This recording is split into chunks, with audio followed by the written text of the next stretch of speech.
हमारे साथ धोखा हुआ है। ये जिस वक्त क्लास के अंदर हंस रहे थे ना हमारे सर, उसी वक्त जो है ना मुझे हल्का सा डाउट हुआ था कि इन्होंने जो है ना कोई ऐसी हरकत करी है जिसकी वजह से पेपर के दौरान जो है ना ये हमें याद आएंगे। अब वो बंदे के ऊपर है, वो इनको किन अल्फाजों के अंदर याद कर रहा है। बट मुझे पता था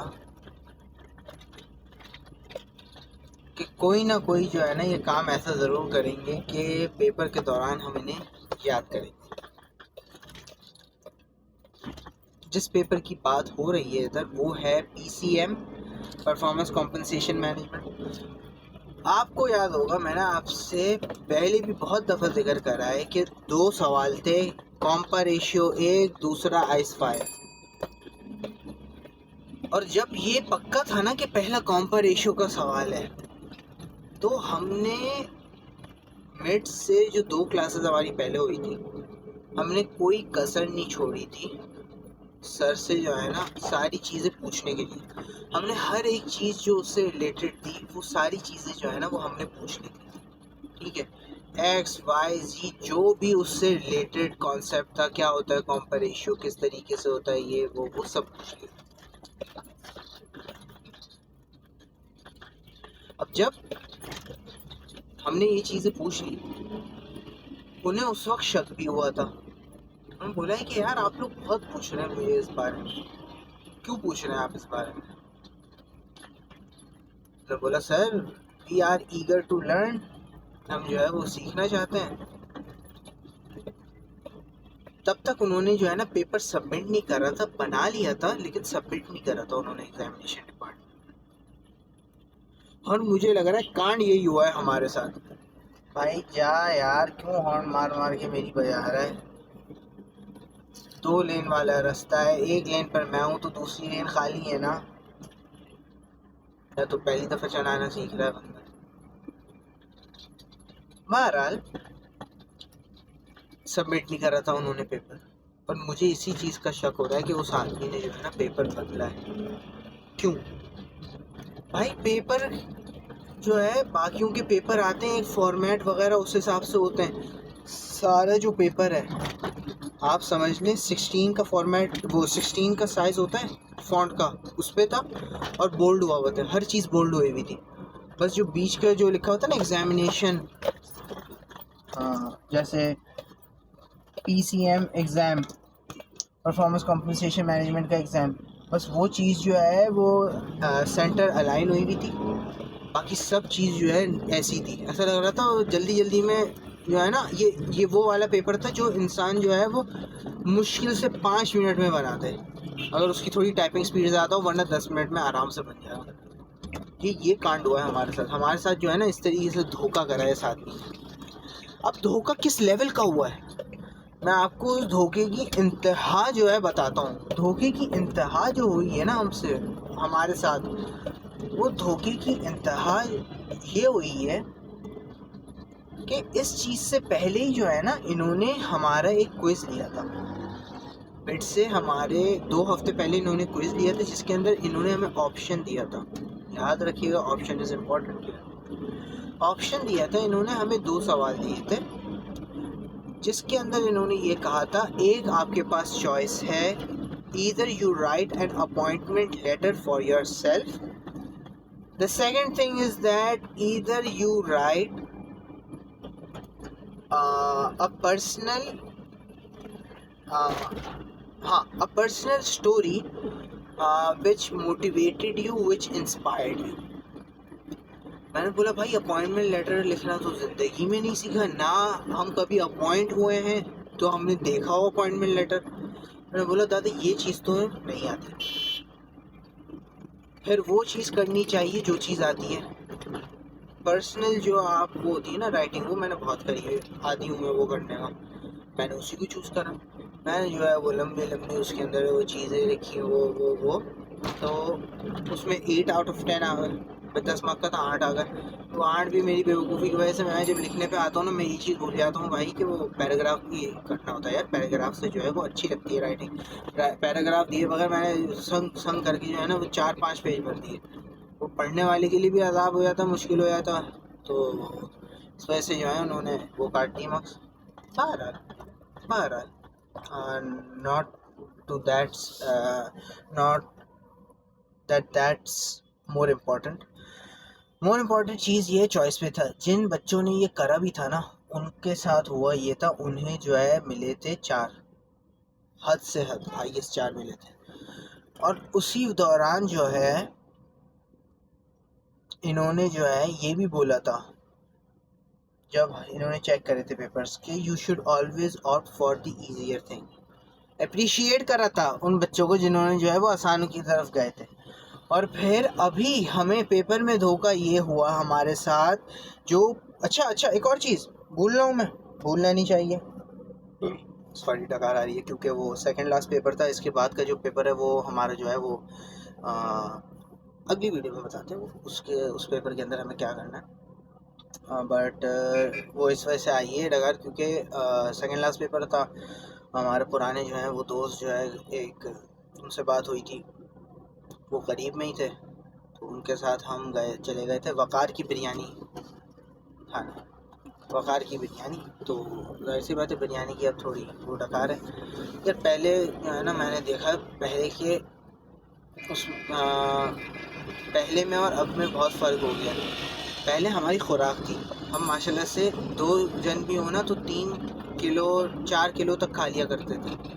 अब यार वो खुराक ही नहीं रही, हम दोनों से मुश्किल से 1.5 किलो नहीं खाई गई।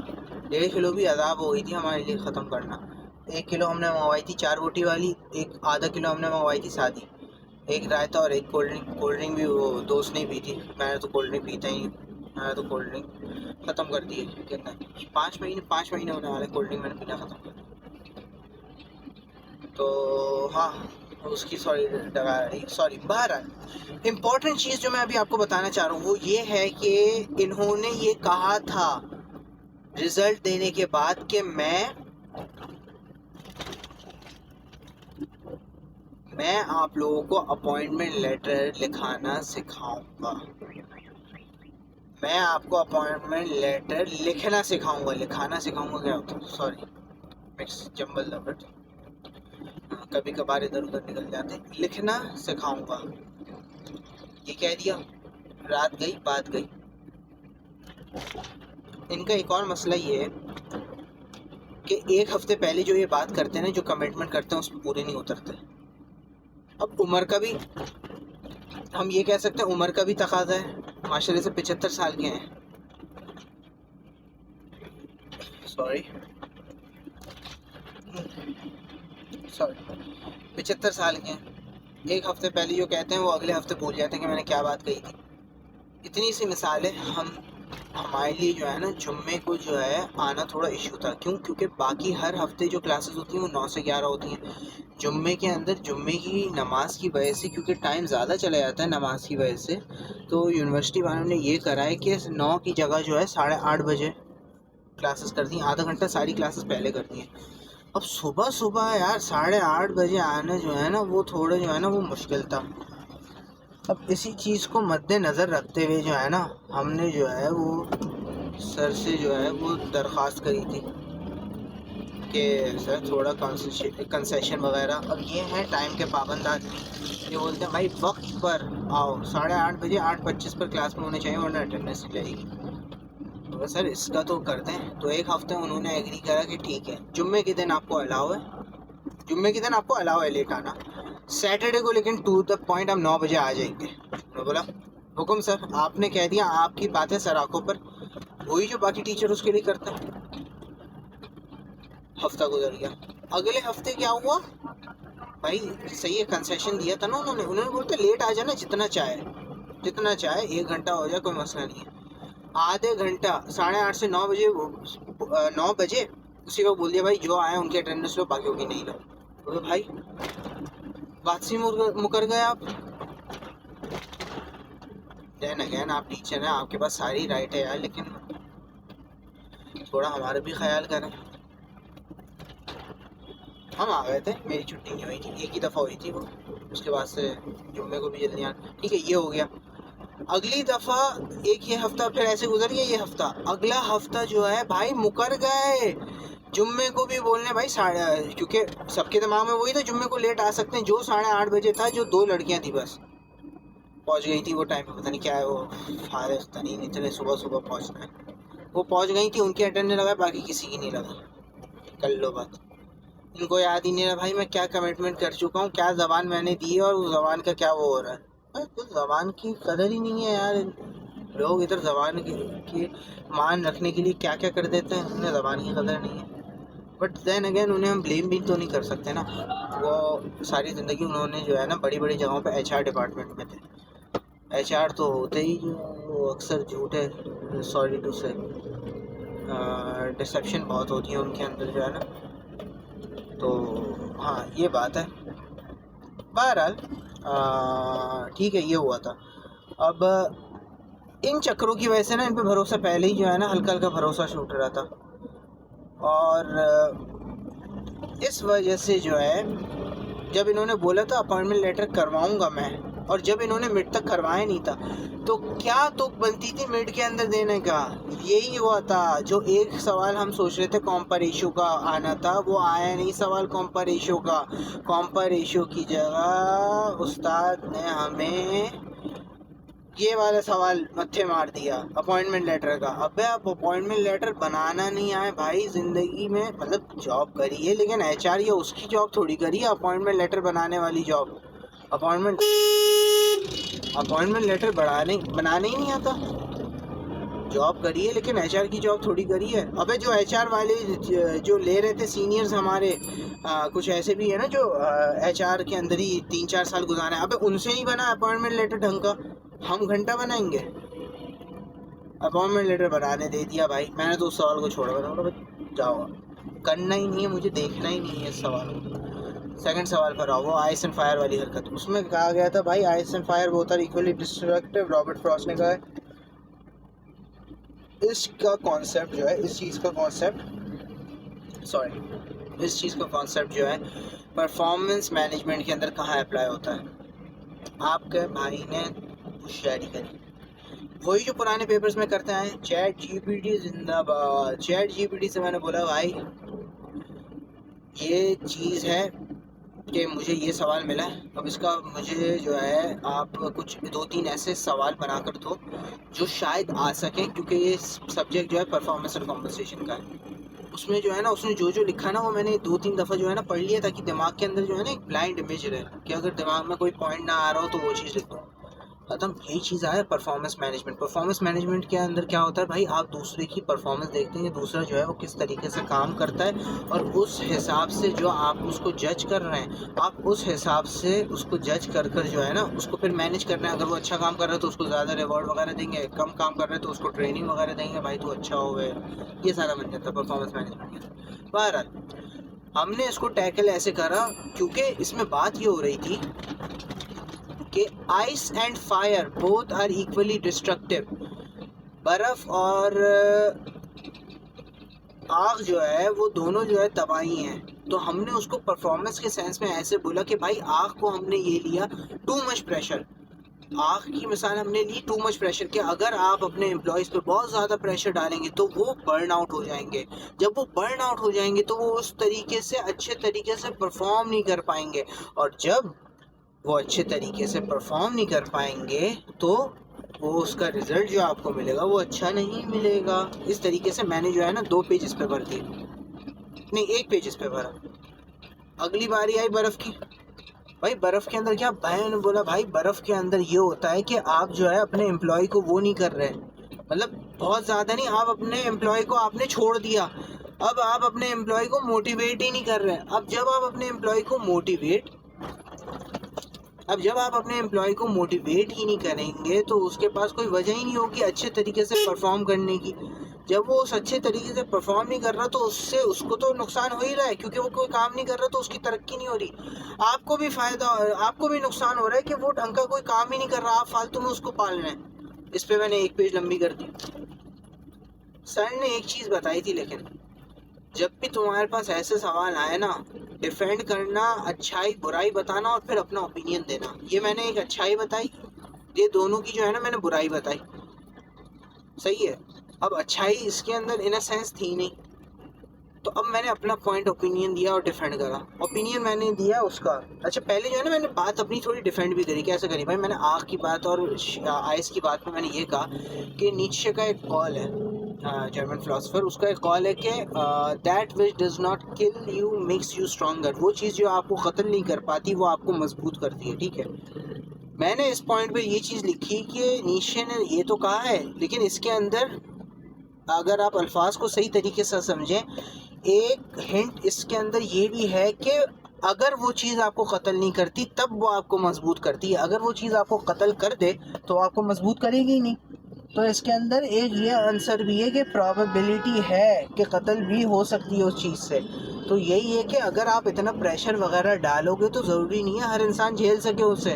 बहुत से इंसान हैं जो नहीं झेल पाएंगे, जिसकी वजह से जो है फिर आगे जो है वो मसला हो जाएगा, आगे उनके लिए परेशानी होगी और आप और वो जो है कंपनी छोड़ के चले जाएंगे, आपके लिए भी मसला होगा, आपको फिर पूरा खर्चा करना पड़ेगा नए लोगों को हायर करने के लिए। अच्छा पॉइंट हो गया। अब मैं बात आई अपने ओपिनियन को पेश करने की। अपने ओपिनियन के अंदर मैंने इतनी सी बात कही, मैंने बोला भाई सोक्रेटिस कहता है कि मॉडरेट इन ऑल कंडीशंस, कि भाई आपको जो है हर ज़िंदगी के हर पहलू के अंदर जो है ना आपको बैलेंस लेकर चलना चाहिए। किसी चीज़ को ज़्यादा किसी एक चीज़ को ज़्यादा इंपॉर्टेंस नहीं दे, ना दूसरी किसी चीज़ को ज़्यादा इंपॉर्टेंस दे, ठीक है। मैंने यही बात इधर कर दी कि मेरा ओपिनियन ये है कि आप जो है उनको इतना ज़्यादा प्रेशर भी नहीं करेंगे, लेकिन इतना ज़्यादा डिमोटिवेट भी नहीं करेंगे कि वो कुछ काम नहीं कर रहे हैं। उनके ऊपर इतना प्रेशर डालेंगे कि उनकी भी तरक्की हो और आपका भी काम जो है उसमें फ़ायदा हो। मैंने ये मिसाल दी 10-6-8 के रूल से। 10-6-8 रूल क्या है आप बोलेंगे? 10-6-8 रूल ये है कि अगर आपको 10 एम्प्लॉयज़ हायर करने हैं, आप 6 हायर करेंगे, लेकिन उन्हें सैलरी 8 के बराबर की देंगे। उन्हें ज़्यादा सैलरी मिलेगी तो वो ज़्यादा मोटिवेट होंगे, वो लॉयल होंगे आपसे। और आपको तो वैसे भी 2 बंदों का खर्चा बच रहा है, आपको तो 10 हायर करने थे, 6 हायर करके 8 की अगर सैलरी दे रहे हो तो 2 की सैलरी तो वैसे ही बच रही है ना। आपका फ़ायदा अलग, उसका फ़ायदा अलग, जो एम्प्लॉय है उसका फ़ायदा अलग, उसकी मोटिवेशन और लॉयल्टी और बढ़ रही है आपके लिए और आपका खर्चा वैसे ही बढ़ रहा है। और 2 की तो आपके पास फिर भी जगह है ना। अगर उन 6 से फिर भी काम नहीं हो पा रहा, एक और हायर कर लो, 7 से तो हो जाएगा। इंसान को जो है वो इतना रेजिलियंट बनाया है कि ज़्यादा से ज़्यादा जो है उसमें काम करने की क़ुव्वत होती है। बहुत से लोग ऐसे भी होते हैं कि एक बंदा भी 10 का काम कर ले, एक बंदा भी 10 का काम कर लेता। तो ये इससे मैंने डिफेंड करा, इससे 4 पेज करके वो कर दी। बात है अपॉइंटमेंट लेटर की, अपॉइंटमेंट लेटर आता ही नहीं था। मैंने ऐसी कोई बकवास लिखी, मैंने बोला भाई इस टाइम पे आपकी जो है वो अपॉइंटमेंट है मीज़ान बैंक के अंदर, आप मैनेजमेंट ट्रेनिंग ऑफिसर लगे हो, आपको जो है वो 6 महीने की ये है, हर महीने जो है अलग अलग ब्रांच में गुजारना पड़ेगा, ये करना वो करना। आप इतनी सी मिसालें, मैंने ड्रेस कोड भी लिख दिया। आप ड्रेस कोड इसमें होता ही नहीं है, कंपनी पॉलिसी के अंदर पॉलिसी मैनुअल होता है, उसके अंदर ड्रेस कोड होता है।